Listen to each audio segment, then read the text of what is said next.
Pai do Senhor, Jesus falar, 16 de janeiro de 2023, segunda-feira, prosseguimos o Espírito Santo na vida de Nosso Senhor, sétima aula, gravada do curso de Teologia Básica. Vamos falar sobre o nascimento de Cristo, o Espírito Santo, a sua influência no nascimento de Cristo, na vida de Cristo, as áreas ministeriais da vida de Cristo, do Espírito Santo, sobre a capacitação de Cristo, a sua capacitação profética e a sua capacitação de poder de sinais e milagres, conflito em relação ao ministério do Espírito Santo. Essa é a primeira parte. Nós vamos ver outra parte ou outras partes, dependendo do tempo, desta aula. Então, no nascimento de Cristo, o Espírito Santo foi responsável pela encarnação e crescimento do homem Jesus Logos. Lucas 1,35, o arcanjo Gabriel diz: descerá sobre ti o Espírito Santo e o poder do Altíssimo te envolverá. Na vida de Cristo, temos aspectos do Espírito Santo no enchimento de Jesus, está em Atos 6, 3, 5. Também, semelhantemente, nos diáconos, 7 homens de boa reputação, cheios do Espírito Santo. Cristo foi ungido pelo Espírito. Então, essas características nos mostram que a unção messiânica do Espírito Santo sobre Cristo está em Lucas 4,18. O Espírito do Senhor está sobre mim, pois me ungiu para evangelizar. A alegria no Espírito, Lucas 10:21, que também nós, quando sentimos essa alegria no Espírito, uma alegria soberana, luminosa, altíssima, na consciência,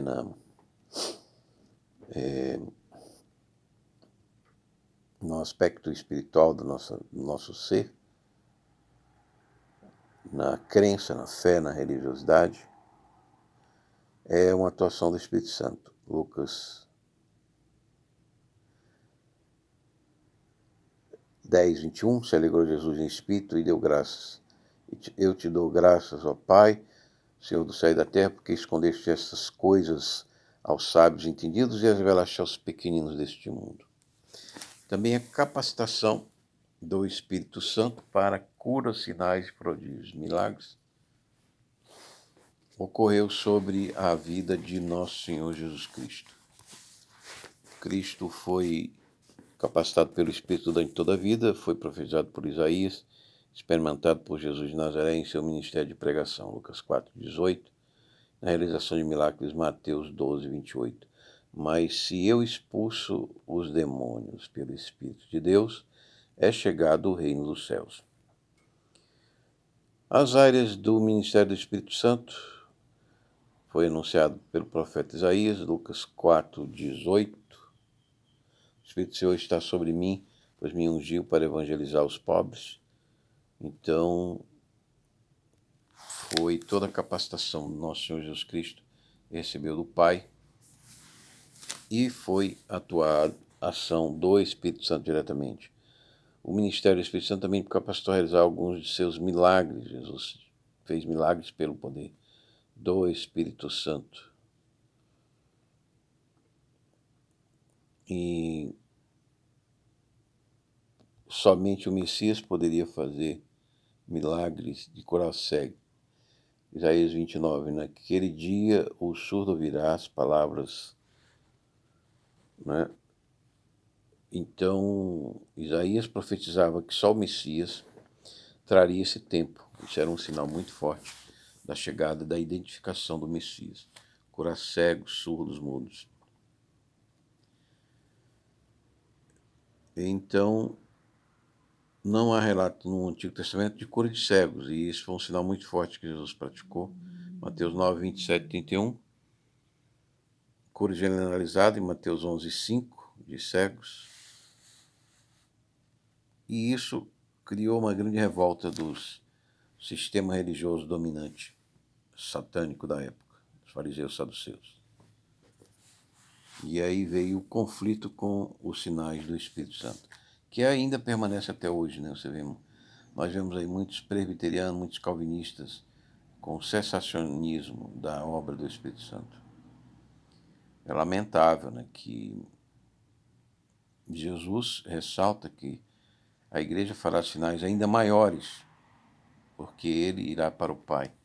No entanto, Calvino convenceu, com a sua grande erudição e falsos argumentos bíblicos, como o diabo usa também falsos argumentos bíblicos, para desfazer os sinais, os prodígios e a obra milagrosa do Espírito Santo no tempo da igreja, dizendo que os dons cessaram no tempo apostólico e no tempo profético, porque o mar não se abre mais, etc., né? Não cai maná do céu, etc. Embora há testemunhos de adventistas, eu vi na África, que existem lugares que o maná cai, aparece lá, ainda até hoje.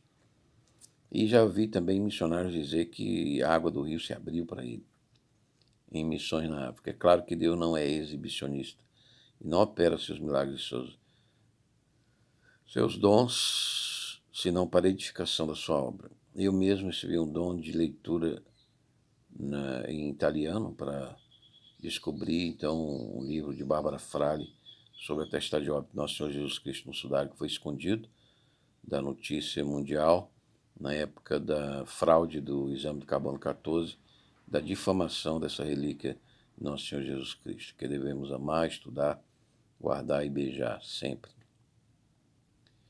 Então, o Espírito Santo é alvo do anticristo, de seu espírito, infiltra nas igrejas, infiltra nas instituições, nas pessoas, para combater a obra do Espírito Santo. Por fim, o tópico do significado do ministério do Espírito Santo.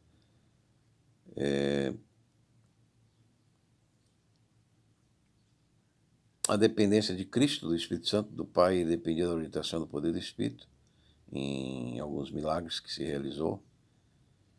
Então, nós temos aí a chamada de termos sempre assistência e conselho do Espírito Santo, pois o próprio Filho de Deus se serviu dos seus dons, se serviu da sua manifestação e da sua capacitação.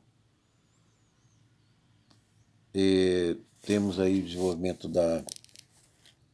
Crescia Jesus em graça diante de Deus dos homens. Então, o desenvolvimento, a educação do Espírito Santo é fundamental nas novas gerações, na igreja, e também no conforto, na consolação que Jesus envia como paráclito na igreja, etc.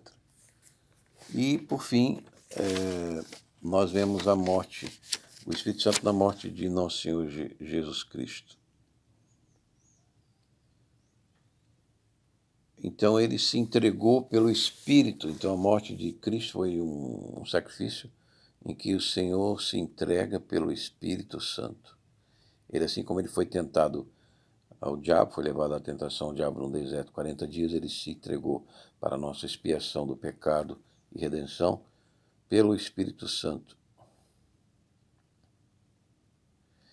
E na sua ressurreição também, então, vemos que ele foi ressuscitado pela referência, pelo poder do Espírito Santo.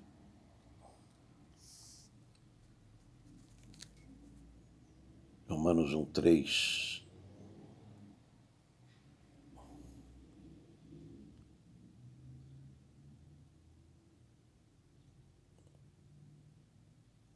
O Charles Lee diz que acha que o Espírito Santo não estava diretamente envolvido, mas eu creio que sim, assim como também o poder do próprio Jesus, que ele diz que daria e tomaria a sua vida em sacrifício, em redenção, expiação do pecado e redenção de muitos. E as três pessoas, o Pai sempre esteve na vida de Nosso Senhor Jesus Cristo, unido, atuante pelo Espírito Santo, que é o Espírito do Pai e o Espírito do Filho. Então, eu espero que você tenha sido edificado por mais esse tópico, que foi da atuação do Espírito Santo na vida de Nosso Senhor Jesus Cristo. Dessa série de estudos da Teologia Básica, do livro Teologia Básica do Dr. Charles Lee. Não concordamos plenamente com os seus ensinamentos, suas observações, mas usamos como estrutura desse novo curso gratuito para você. Você quer aceitar esse Jesus, receber esse Espírito Santo, passar a oração, me arrependo dos meus pecados, aceito a minha redenção na cruz pelo sangue de Jesus e a minha justificação pela sua ressurreição. Fez essa oração, abençoe Deus Pai, você também os ouvintes cristãos que nos ouvem, Filho, Espírito Santo, agora e sempre, nesse momento Ministério da Igreja de Nosso Senhor Jesus Cristo. Paz, graça e harmonia e liberdade para o nosso país, para a nossa cidadania. Amém, amém.